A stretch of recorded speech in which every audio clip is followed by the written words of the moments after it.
Assalamualaikum warahmatullahi wabarakatuh.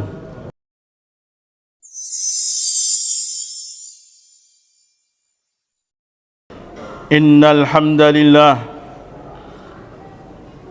nahmaduhu wa nasta'inuhu wa nastaghfiruh wa na'udzu billahi min shururi anfusina wa min sayyiati a'malina.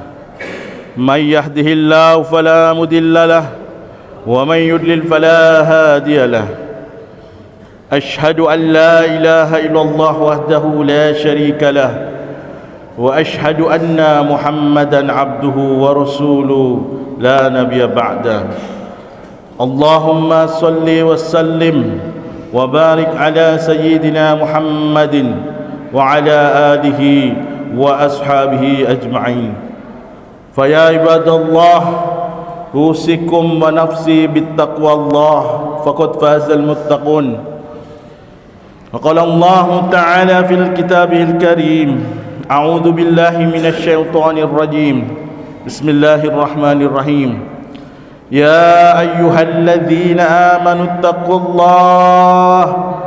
ittaqullaha haqqa tuqatih wa la tamutunna illa wa antum muslimun.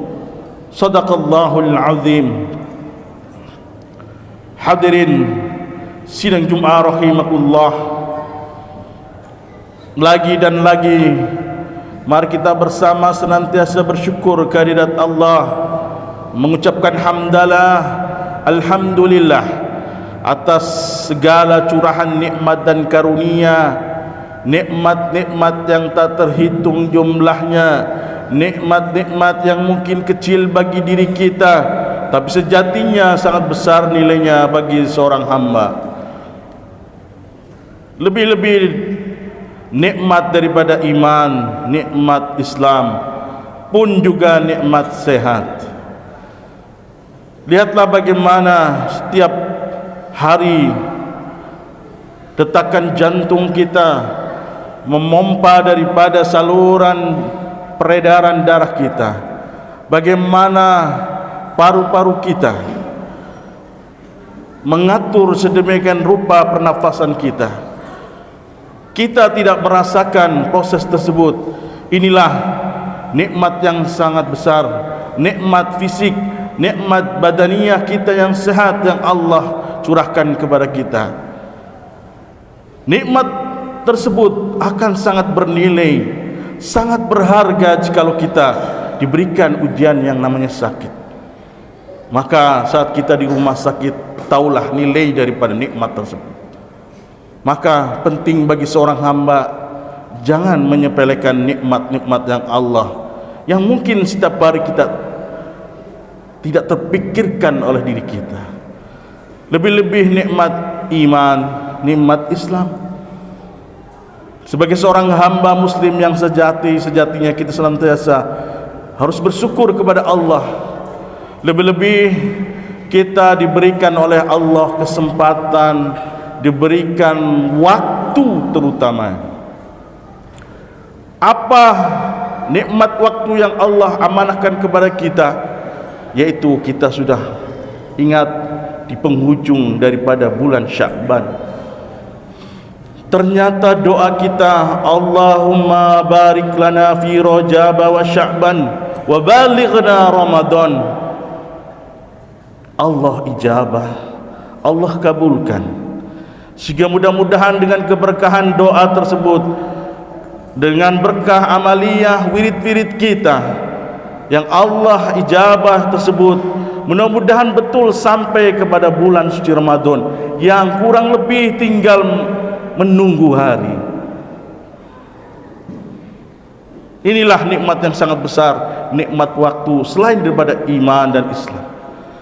Kedua kalinya salam dan taslim mudah-mudahan senantiasa kita curahkan kehadiran junjungan kita, panutan, idola, uswah terbaik kita, Rasulullah Muhammad SAW, beserta ahli keluarga, para sahabat, pun mudah-mudahan kita semuanya juga selaku umatnya pengikutnya yang senantiasa menjalankan ajaran dan risalahnya, yang senantiasa mengikuti nasihat-nasihat petuah-petuah para ulama sebagai pewaris para nabi pun kelak di yaumil qiyamah mudah-mudahan mendapatkan jaminan syafaatnya. Amin Allahumma amin.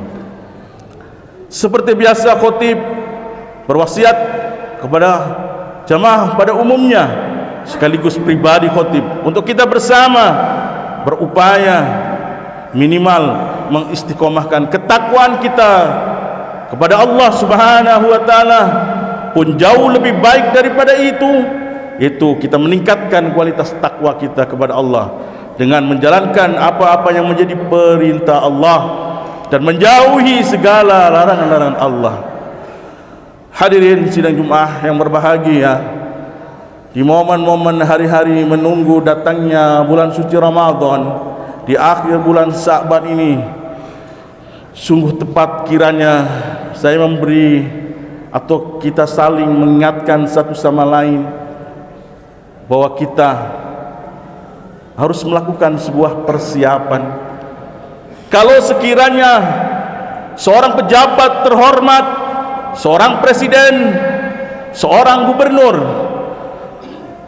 ataupun seorang wali kota atau bupati akan datang memasuki lingkungan kita, memasuki masjid kita, maka yakinlah setiap daripada anggota pengurus jamaah masjid ini, orang-orang di sekitarnya pun akan menyiapkan yang namanya persiapan. Begitupun esok-esok hari akan datang tamu yang agung, yaitu bulan Ramadan. Maka yang menjadi pertanyaan, apakah kita sudah melakukan persiapan atau belum? Sebagian besar daripada diri kita melakukan persiapan mungkin hanya dari sekedar faktor fisik saja. Begitu banyak umat Islam menyiapkan diri daripada faktor fisiknya, sehingga saat datang awal Ramadan, datang bulan suci Ramadan, maka begitu banyak yang namanya harga-harga bahan pokok naik tinggi dan sebagainya. Padahal ada yang jauh lebih daripada itu yang lebih penting. Bagaimana persiapan daripada imaniyah kita, bagaimana ruhani kita dibimbing melalui persiapan ilmu yang cukup. Bisa jadi dengan melalui pengajian, tabligh akbar dan sebagainya. Itulah salah satu contoh bekal awal kita mempersiapkan diri agar mampu, bukan hanya kita mampu bergembira menyambut datangnya bulan suci Ramadan, tapi bagaimana diri kita menyiapkan diri kita agar mampu meramaikan dengan amaliyah bulan suci Ramadan. Kenapa? Kita yakin bahwa sejatinya bulan suci Ramadan bukan hari-hari atau bukan bulan biasa. Seperti tadi saya sampaikan bahwa nikmat waktu, khususnya bulan Ramadan, ini adalah waktu, momen waktunya kita umat Rasulullah. Bulan Rajab adalah momen waktunya Allah, bulannya Allah, Syahrullah. Bulan Sya'ban adalah momen waktunya Rasulullah. Dan bulan suci Ramadan adalah waktu, momen terbaik umat Rasulullah. Berurutan ini, Masya Allah. Gulah kulanda, resah gelisahnya baginda Nabi terjawab dengan diberikannya waktu kita ini, waktu bulan suci Ramadan ini. Umat-umat terdahulu baginda Nabi merisaukan, ya Allah, luar biasa umat-umat Nabi terdahulu dan kaumnya, ratusan tahun, bahkan sampai kayak Nabi Nuh 800-900 tahun. Tapi umat kita sangat pendek usianya, sangat pendek waktu momen hidupnya, sehingga pendek pula kiranya ibadahnya. Maka bulan suci Ramadan ini menjadikan solusi terbaik yang Allah berikan kepada Rasulullah, yang Allah berikan kepada umat Rasulullah. Maka tak salah jikalau bulan suci Ramadan katakan sebagai bulannya umat Rasulullah, maka butuh persiapan itu hadirin. Jangan sampai kita masuk dalam golongan orang-orang yang rugi. Dalam surat Al-Asr dinyatakan begitu banyak orang secara umum husrin, illal ladzina amanu wa amilus solihati wa tawassaw bil haqq wa tawassaw bis sabr. Begitu banyak manusia dikatakan rugi, kecuali siapa? Tentu dalam bulan suci Ramadan kita harus beramal soleh. Wa tawassaw bil haqq wa tawassaw bis sabr. Kita saling berwasiat dalam kebaikan dan kebenaran, dan juga dalam kesabaran. Inilah pentingnya bagaimana kita agar tidak menjadi hamba yang rugi memasuki bulan suci Ramadan. Lebih-lebih jangan sampai kita diberikan nikmat bulan suci Ramadan menjadi hamba yang celaka. Naudzubillah. Siapa itu hamba yang celaka hadirin? Siapa? Orang yang menganggap sekiranya bulan suci Ramadan, hari-hari ini disamakan dengan hari-hari yang lain, disamakan bulan ini dengan bulan-bulan yang lain, sehingga ia merasa cukup dan pantas sekiranya tetap meneruskan daripada memuaskan hawa nafsunya belaka. Naudzubillah. Hadirin, orang yang celaka dalam bulan suci Ramadan adalah dikatakan dalam sebuah hadis, zakima anfu abdin au ba'uda dakhala alaihi Ramadan falam yughfar lahu. Celaka bagi hamba yang memasuki bulan Ramadan, kemudian bulan Ramadan pergi dalam keadaan dosa-dosa dia tidak diampuni. Hadis riwayat Ahmad. Oleh karena itu hadirin, jangan sampai kita menjadi hamba yang rugi, lebih-lebih hamba yang celaka, yang menyamakan bulan Ramadan dengan bulan-bulan lainnya, sehingga tidak ada semangat jazbah untuk meramaikan atau meningkatkan amaliyah Ramadan kita, baik itu dengan membaca Al-Quran, baik itu dengan qiyamul lail, sholat tarawih, baik itu dengan sedekahnya.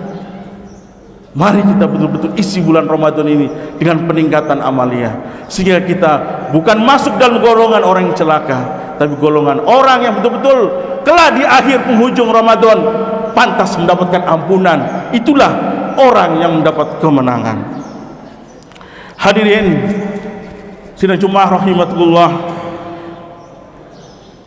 seorang ulama menyatakan, Ibnu Rajab menyampaikan bahwa orang yang senantiasa mendapat ampunan di bulan suci Ramadan, dia menukilkan bahwa ada di dalam para ulama salaf menyampaikan, maka dia akan mendapatkan ampunan di bulan lain. Begitu juga hal sebaliknya, dia tidak mendapatkan ampunan di bulan Ramadan, maka di bulan lain, naudzubillah, dia tidak akan mendapatkan ampunan di bulan-bulan lainnya.